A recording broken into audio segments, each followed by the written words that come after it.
Le clou de l'événement, nous allons très respectueusement appeler le président national à venir prononcer son discours. Il a son lutrin de l'autre côté.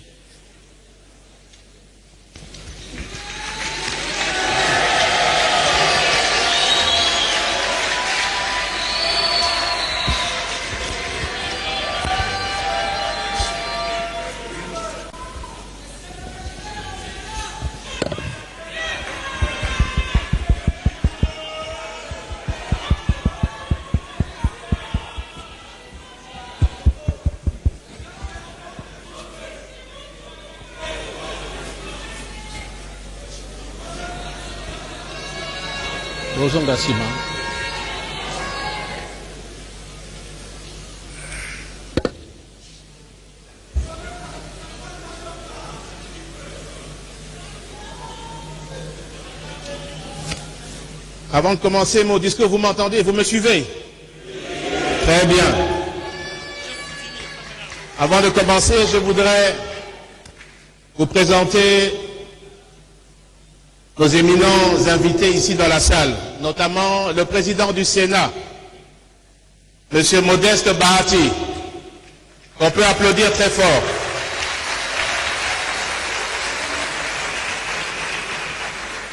Il nous a fait l'honneur de pouvoir être aujourd'hui, malgré ses multiples occupations. Notre Premier ministre, M. Sama Lukonde, chef du gouvernement, qui, je sais, avait un agenda particulièrement serré et qui nous a fait la promesse de pouvoir être ici aujourd'hui. Je vous en remercie. Je voudrais également qu'on puisse applaudir nos ministres, nos vaillants ministres et vice-ministres qui sont ici dans la salle.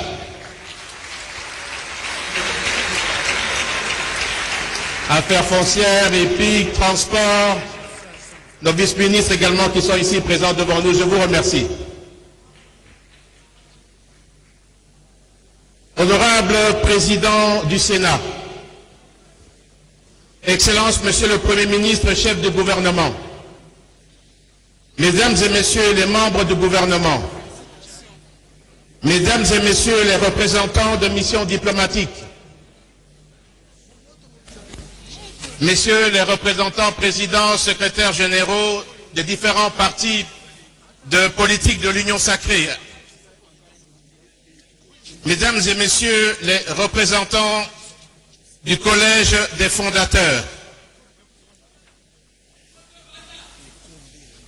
Messieurs les secrétaires généraux adjoints, Mesdames et Messieurs les membres du comité exécutif du parti, Messieurs les présidents interfédéraux du parti, Messieurs les présidents fédéraux, Monsieur le président de la Ligue des jeunes, Madame la présidente de la Ligue des femmes, Mesdames et Messieurs les représentants des partis politiques, Messieurs les mandataires publics, Mesdames et Messieurs les représentants des confessions religieuses, Mesdames et Messieurs les représentants de la société civile, chers camarades, c'est un immense plaisir de prendre la parole devant vous à l'occasion du 4e Conseil des représentants du mouvement de libération du Congo, qui coïncide avec le 25e anniversaire, le jubilé d'argent de notre cher parti.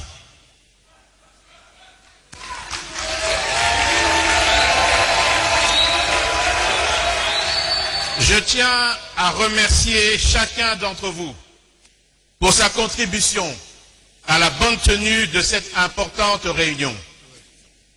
J'adresse également mes remerciements à nos représentants venus des 79 fédérations du MLC.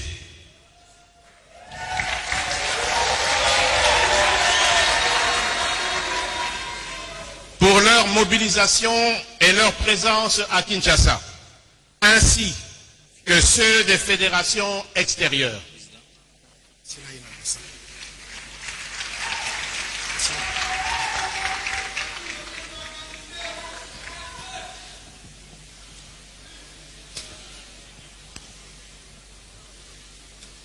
Pour des raisons que d'aucuns ignorent, je n'ai pas pu participer au Conseil des représentants de 2011 et 2018.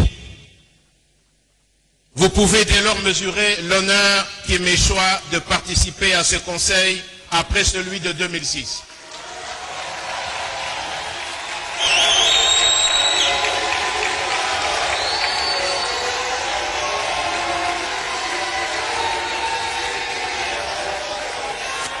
Comme vous avez pu voir, la caméra qui était devant moi vient de bouger et j'ai oublié de vous présenter notre ami, frère, beau-frère Augustin Kabouya, qui est le patron de l'UDPS.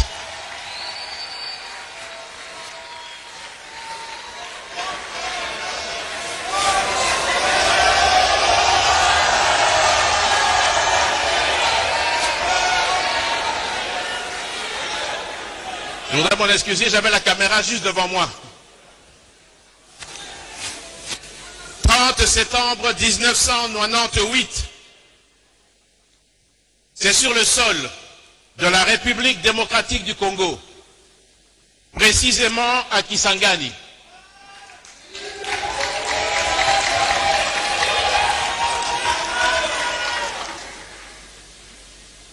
qu'a démarré le mouvement de libération du Congo. Le premier accrochage avec les forces d'occupation ayant eu lieu à la cité de Doulia, que la flamme du sursaut patriotique a embrasé la bravoure d'une poignée d'hommes. Tous Congolais ont enclenché une révolution patriotique. Une révolution patriotique qui n'a eu d'autre leitmotiv que de redorer la dignité de la citoyenneté congolaise, alors ternie, bradée et hypothéquée par la flambée d'un leadership politique incohérent. Ce dernier a été porté au pouvoir par une corde de puissance étrangère, hétéroclite, réduisant ainsi la République démocratique du Congo, notre mère patrie, en une sorte de pandémonium et une espèce de société désarticulée, sans repère ni conscience collective, faisant ainsi de notre pays un butin de guerre. Sa haine contre les Congolais avait contraint des millions de nos compatriotes à l'exil et d'autres à un exode intérieur. En somme, une anarchie instaurée qui n'avait d'égal que le chaos et la désolation totale dans le quotidien du citoyen congolais. Nous en subissons encore aujourd'hui les conséquences néfastes.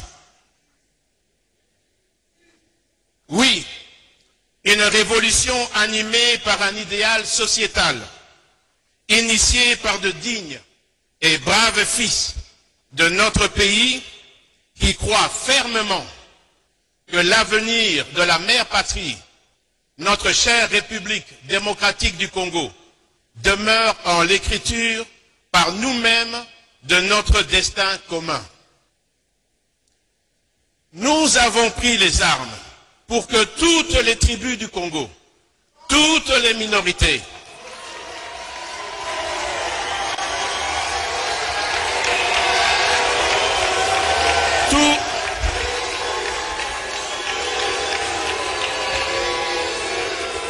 nous avons pris les armes pour que toutes les tribus du Congo, toutes les minorités, tous les groupes sentent qu'il existe dans ce pays un État qui ordonne et un État qui protège.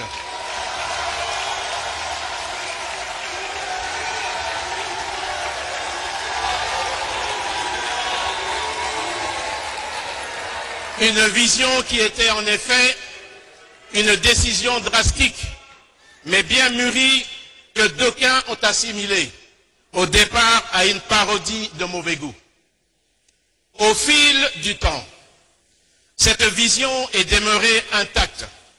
Et aujourd'hui, la réalité justifie cette détermination et cet engagement patriotique qui se sont justement révélés et avérés sans faille sur fond d'un patriotisme profond ayant pour socle le sacrifice, l'abnégation et le service pour l'intérêt général de la patrie et du peuple congolais. Car, dit-on, il n'y a de révolution véritable sans amour, amour de la justice, amour de la patrie et amour de l'homme. Chers camarades, du 30 septembre 1998 au 30 septembre 2003, toute une génération est couverte, c'est-à-dire 25 ans d'histoire depuis que nous avons opté pour le choix de la liberté qui nous a amenés à la création du MLC, notre cher parti politique.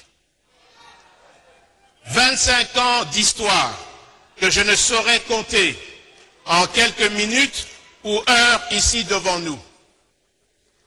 Je voudrais qu'on applaudisse l'entrée du président de l'Assemblée nationale, M. Mbosso Kodia.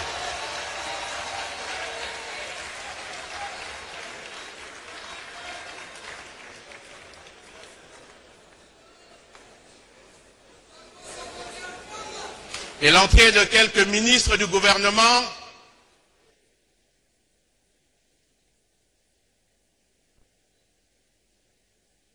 M. Guy Lando,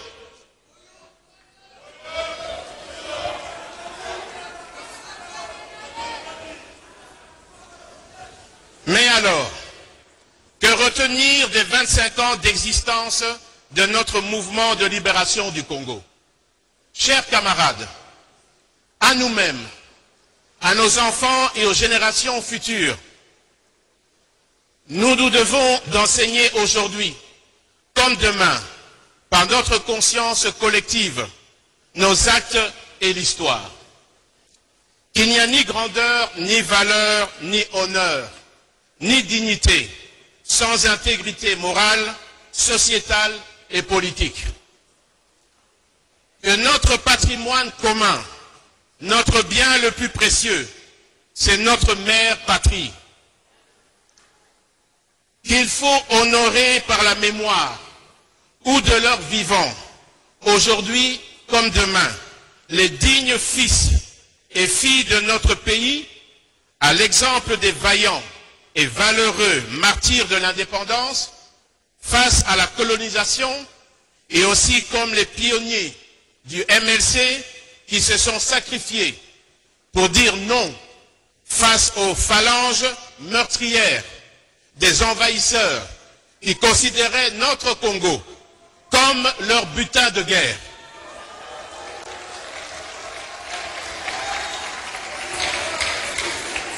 Aimons notre patrie, protégeons-la et défendons notre République démocratique du Congo, comme notre mouvement de libération du Congo l'a fait et continuera de le faire, car elle doit demeurer une, unie et indivisible.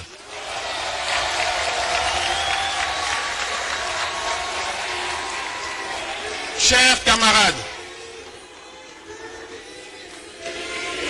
je répète, aimons notre patrie, protégeons-la et défendons notre République démocratique du Congo, comme notre mouvement de libération du Congo l'a fait et continuera de le faire, car elle doit demeurer une, unie et indivisible.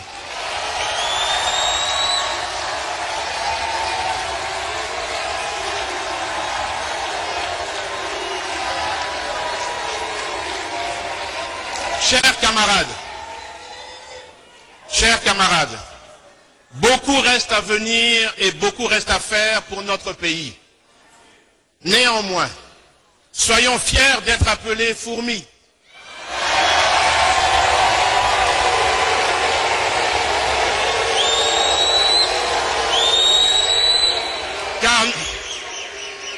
car nous faisons partie d'une famille politique qui s'est toujours inscrite du bon côté de l'histoire. Ensemble, nous avons toujours regardé dans la même et avons répondu présent et apporté notre contribution significative dans tous les rendez-vous politiques de notre pays. Chaque fois que l'intérêt supérieur de la nation l'exige, nous continuerons de le faire, car tel est le sens profond de notre combat politique.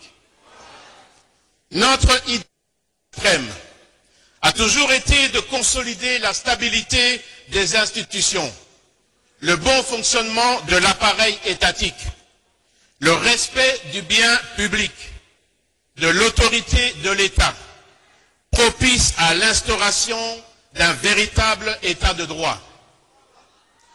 Tout ceci se base sur le respect de la Constitution, des lois et règlements de la République démocratique du Congo, le respect et la protection des libertés individuelles, ainsi que de la propriété privée, l'amour de la patrie, l'esprit de solidarité et la recherche du bien commun. Chers camarades, puisque nous parlons et retraçons l'histoire, nos propos ne sont pas de vaines paroles, mais ont des repères qui font foi dans le temps. Entre 1998 et 2002, la période marquée par le conflit armé en RDC, les annales renseignent mieux aujourd'hui que les multiples concessions faites, parfois douloureuses, malgré la position de force et les avancées du MLC, avaient pour seul but de trouver des solutions pacifiques afin de préserver l'unité entre nous, Congolais, face au danger de l'éclatement de notre pays. Ces concessions sont la preuve indélébile de notre esprit patriotique, car pour le MLC, les divergences de compréhension et d'approche politique ne font de nous nulle part des ennemis entre la vie courante, mais seulement des adversaires idéologiques, des opinions et considérations contraires, opposées ou contradictoires.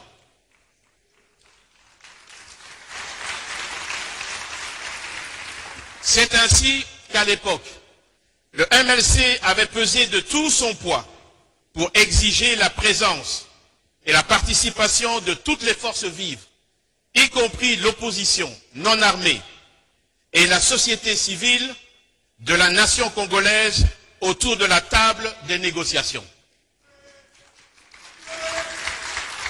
Cette volonté de rassemblement, de tolérance et de compréhension ont permis la signature des accords de Lusaka les 10, 30 et 31 juillet 1999, la tenue du dialogue intercongolais du 25 février au 12 avril 2002 et la signature des accords de Pretoria le 16 décembre 2002 pour, in fine, aboutir à l'accord global et inclusif de Sun City 2 le 1er avril 2003, pendant lequel le MLC a fait un apport décisif pour la réunification du pays, de son administration, de l'armée et de la police nationale.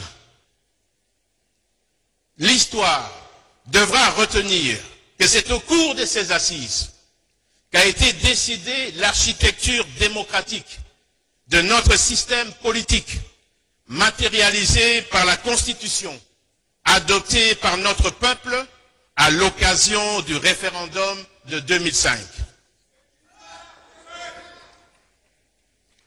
Quoi qu'en disent certains, cette Constitution qui a redonné aux Congolais leur liberté n'est pas l'œuvre d'une seule personne, comme certains le prétendent.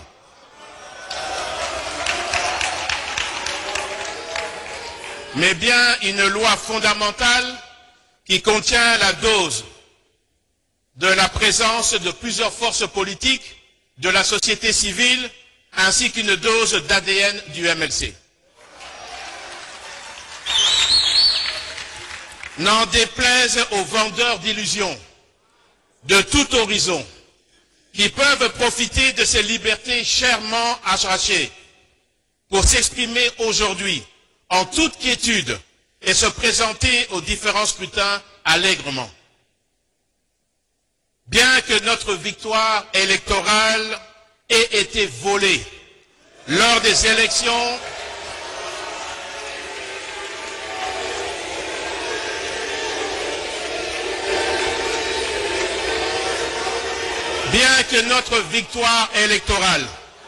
ait été volée lors des élections présidentielles de 2006, le MLC a été victime des brimades de tout genre et des manipulations de la justice, ainsi que les attaques sur notre intégrité physique. Comme si cela ne suffisait pas, un complot national et international nous a tenus éloignés du pays et du parti.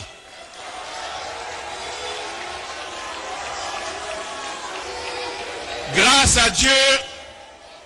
à Dieu, nous sommes vivants et debout.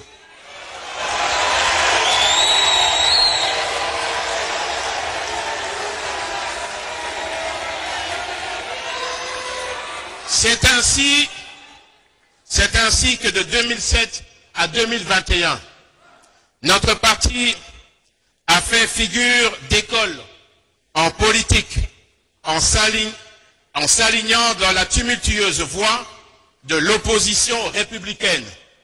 Et malgré la marginalisation par le pouvoir de l'époque, le MLC a tenu bon.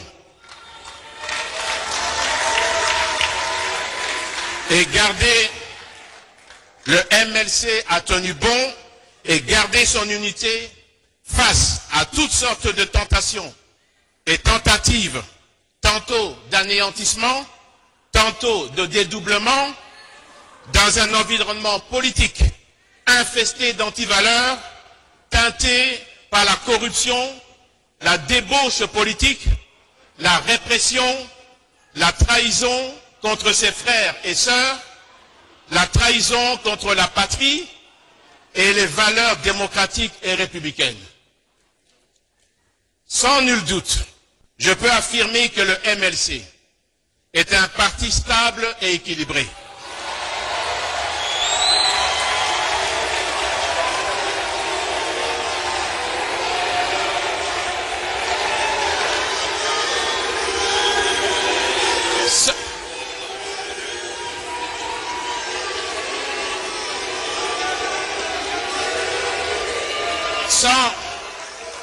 Sans nul doute, je peux affirmer que le MLC est un parti stable et équilibré.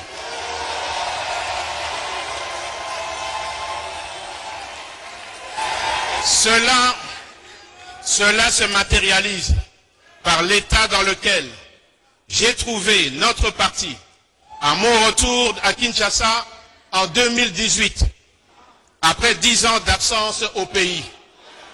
10 ans sans son président, j'ai trouvé notre parti debout, vivant et plus engagé que jamais.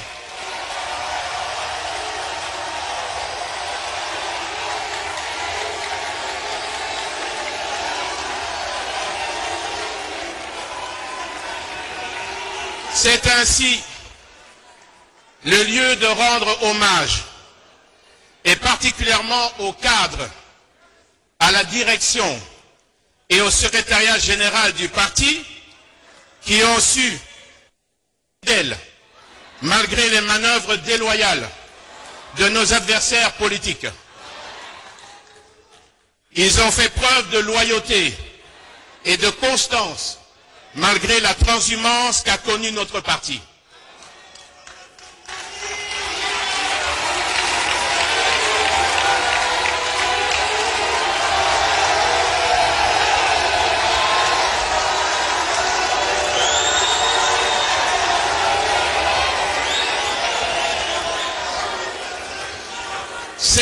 le lieu de rendre un hommage mérité à tous nos vaillants militaires tombés sur le champ de bataille.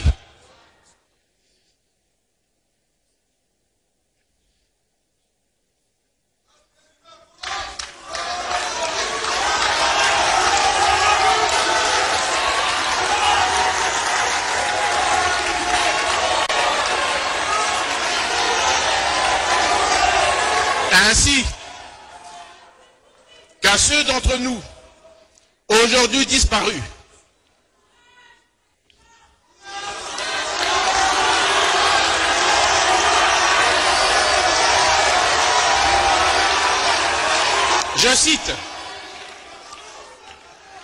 Je cite Roger Nimi, Daniel Botetti,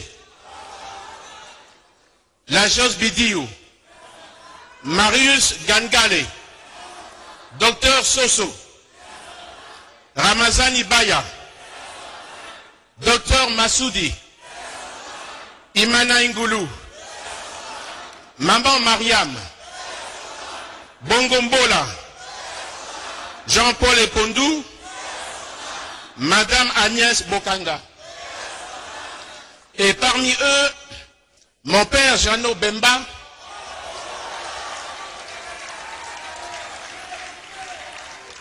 qui fut un grand militant du MLC.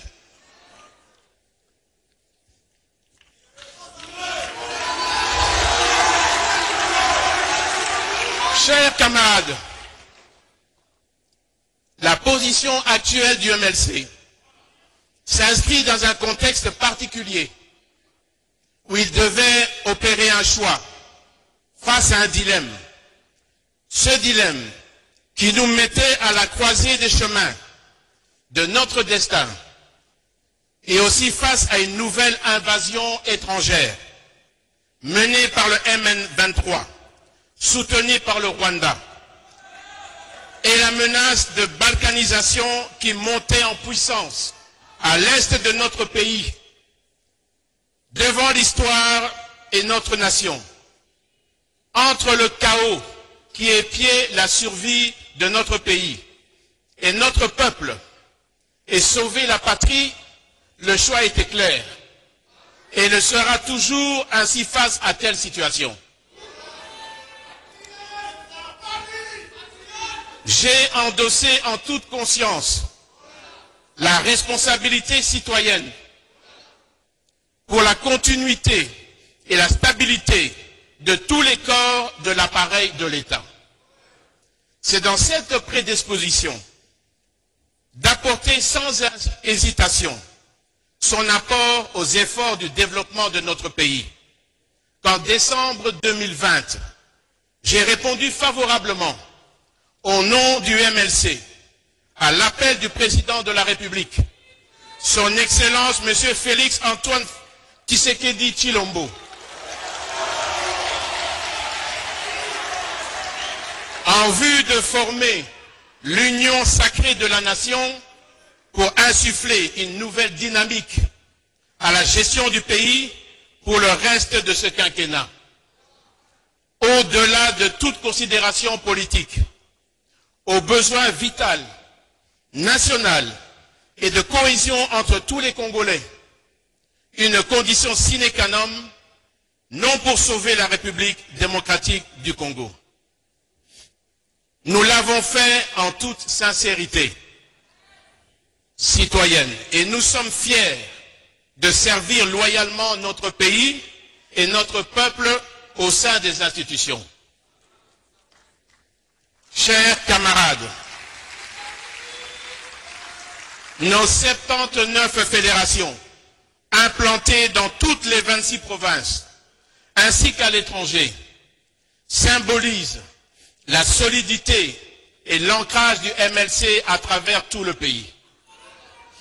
Et même au-delà de nos frontières nationales, les élections à venir seront pour nous l'opportunité par excellence de prouver cet ancrage. De ce fait, tous nous sommes d'ores et déjà appelés à porter et voter sans faille les tickets de candidature que notre parti présente dans toutes les circonscriptions, partout sur l'étendue de la République, à savoir 478 candidats députés nationaux, 708 candidats députés provinciaux, 951 candidats conseillers municipaux. Chers camarades, l'année 2003 qui s'achève a cette particularité de marquer le début de l'organisation des élections générales. Élections qui permettront à notre peuple de se choisir une fois de plus des dirigeants pour les 5 prochaines années, étant bien entendu que l'organisation régulière des élections constitue une respiration, mieux un oxygène pour la démocratie que nous avons choisie comme système politique. Ainsi, le 20 décembre prochain, avec ses alliés de l'Union sacrée de la nation, le mouvement de libération du Congo sera présent et participera en acteur aux élections générales et scellera ainsi notre destin commun pour le Congo nouveau que nous voulons uni dans sa diversité et globalité, mais qui doit surtout être cohérent dans la sphère politique afin de mettre réellement le peuple au centre des intérêts de tous les enjeux. Résolument engagés dans notre propre logique politique et attachés à notre propre interprétation des valeurs républicaines et d'unité nationale, il va de soi que le MLC consente des sacrifices et concessions compte tenu de l'environnement politique, mais surtout pour faire progresser le social et le quotidien du citoyen congolais, dans la paix et dans la sécurité partout sur l'étendue du territoire national. Les multiples réalisations et avancées significatives escomptées avec l'avènement de l'Union sacrée de la nation, dans les domaines des infrastructures, l'éducation nationale, la santé, la défense nationale, la diplomatie, la lutte contre la corruption, les droits de l'homme et la décrispation de l'espace politique sont des signaux forts d'une volonté politique qui remet notre Congo à sa place sur l'échiquier mondial et au concert des nations. Il reste encore du chemin à parcourir. Déjà, l'opinion note la montée en puissance sur le terrain de nos forces armées, sous l'impulsion et la supervision du chef de l'État, commandant suprême des forces armées de la République démocratique du Congo, pour sécuriser l'ensemble du territoire national et de la population. De même, nous encourageons l'initiative structurante du président de la République pour transformer notre économie afin que sa valeur ajoutée soit accessible à tous les Congolais. Par ailleurs, la gratuité de l'enseignement a inversé la courbe négative de la scolarisation de notre jeunesse. C'est ici le lieu de féliciter notre gouvernement pour la reprise en main de toutes les disciplines sportives, ainsi qu'en témoigne l'organisation réussie des Jeux de la francophonie. Notre agriculture devra être rendue dynamique pour garantir l'autosuffisance alimentaire et réduire ainsi notre dépendance vis-à-vis de l'importation de denrées alimentaires de base. Le MLC salue l'initiative de la couverture santé universelle destinée à rendre accessibles à tous les soins de santé. À cet égard, nous notons avec satisfaction la gratuité des accouchements décrétés par le chef de l'État. personne ne peut ignorer la multiplication par 5 du budget de l'État entre 2019 et 2023.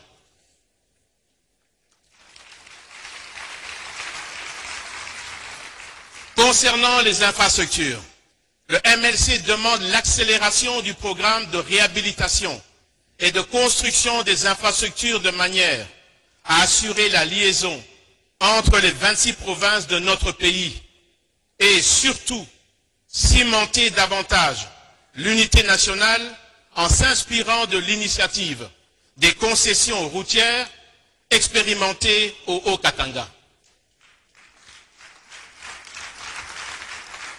Chers camarades, au moment où le pays est attaqué par des voisins malveillants, le Rwanda, l'heure n'est pas à la division, mais bien à l'union de toutes les filles et tous les fils de la RDC, afin de bouter dehors l'ennemi. À cet effet, il y a eu au préalable plusieurs consultations internes de notre parti pour recueillir les avis, suggestions, considérations et orientations. Après débat dans différents organes du parti, à savoir le collège des fondateurs, le bureau politique, le comité exécutif national, les fédérations et structures locales, il s'est dégagé une tendance majoritaire dans le sens de la poursuite de la réalisation de nos objectifs en tant que formation politique autonome, sans toutefois être en marge des considérations de l'union sacrée de la nation, dont le MLC compte parmi les artisans majeurs de la première heure.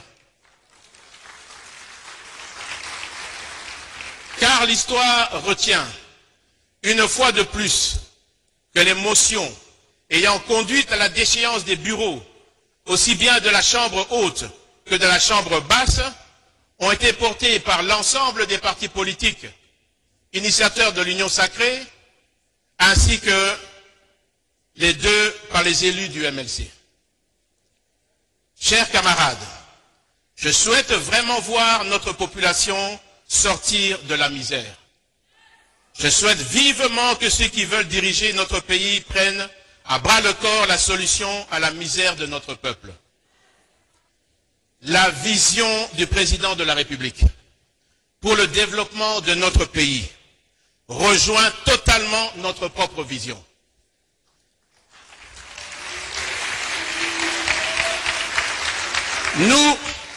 Nous diviser en présentant plusieurs candidatures à la prochaine élection présidentielle ferait le jeu de nos adversaires qui n'ont pour seul programme que des critiques stériles sans solution alternative. Je peux vous témoigner de la détermination du chef de l'État qui ne cesse du matin au soir de veiller à ce que le pays aille mieux. La sécurité règne sur toute l'étendue du territoire national.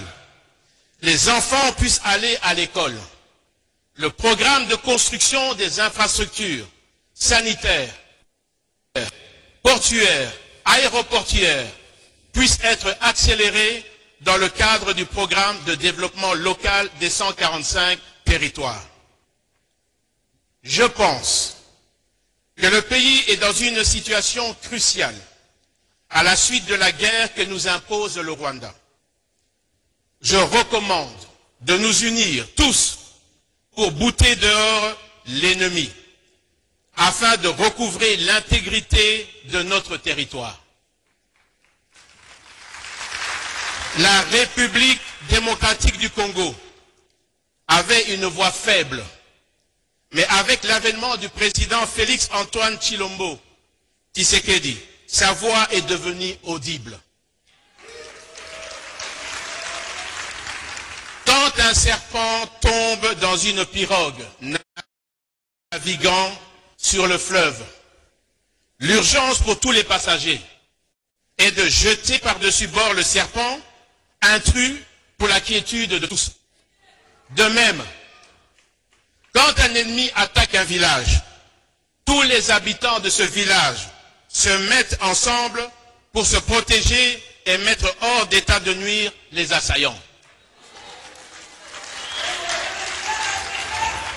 Comme il est dit dans les Saintes Écritures, qu'il est agréable, qu'il est doux pour les frères de demeurer ensemble.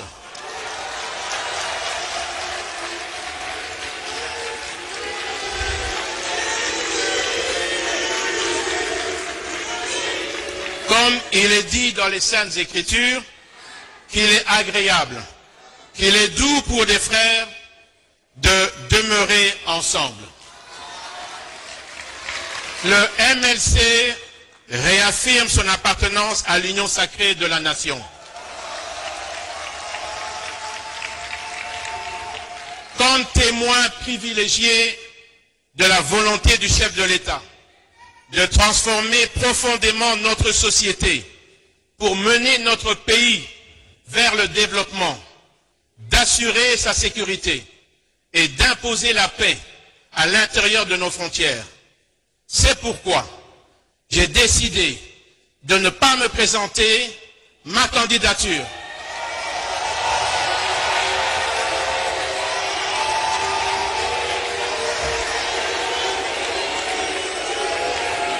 C'est pourquoi j'ai décidé de ne pas présenter ma candidature pour soutenir notre frère Félix Antoine Tshisekedi Tshilombo.